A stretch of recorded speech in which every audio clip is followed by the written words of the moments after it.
Queen Elizabeth II, 95, appears to be on top form despite having had an extremely difficult start to the year. From dealing with the fallout from Prince Harry, 36, and Meghan Markle's, 39, bombshell interview with Oprah Winfrey in March to mourning the loss of her beloved husband Prince Philip, who died in April, some may think the Queen does not have much to smile about. Nonetheless, Britain's longest-serving monarch has been all smiles at recent royal engagements and seems to be channeling the late Duke of Edinburgh's dry sense of humour more than ever before. From joking with world leaders at the G7 summit to grinning as she arrived at Windsor Horse Show last week, the Queen appears to be delighted during recent engagements. According to one royal expert, the Queen has always had a great sense of humour but is particularly relieved to be out and about again following lockdown, which the usually hands-on royal loathed. Touching on the Queen's bonny disposition, editor and royal expert Camilla Tomaini wrote in this week's Telegraph newsletter, "Used to her rather austere image on stamps and coins, they are often surprised when I tell them how smiley the 95-year-old monarch can be when you meet her."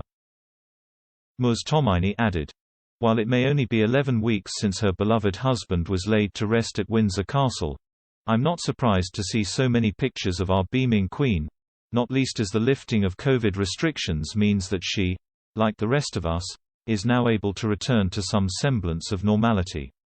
The Queen hated lockdown, according to Ms. Tomaini, and is overjoyed to get back to royal duty."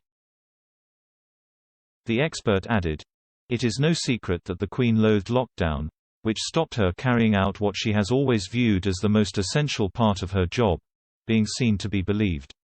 Touching on recent images and instances in which the Queen has looked happy, Ms. Tomaini said, "One particular image, taken by seasoned royal photographer Max Mumby, particularly caught my eye at the weekend, when he managed to capture the great-grandmother driving herself to the Royal Windsor Horse Show." Ms. Tomaini added, "Staring straight down the lens from behind the wheel of her Range Rover, she could not have looked happier as she took obvious delight in being back on the equestrian scene." It followed a similarly smiley appearance at the G7 in Cornwall, when she joked with world leaders, "Are you supposed to be enjoying yourselves?" as they lined up for the obligatory photo shoot. She also seemed in ebullient spirits when she made a surprise appearance at Day 5 of Royal Ascot last month, and during her traditional trip to Scotland for Holyrood Week.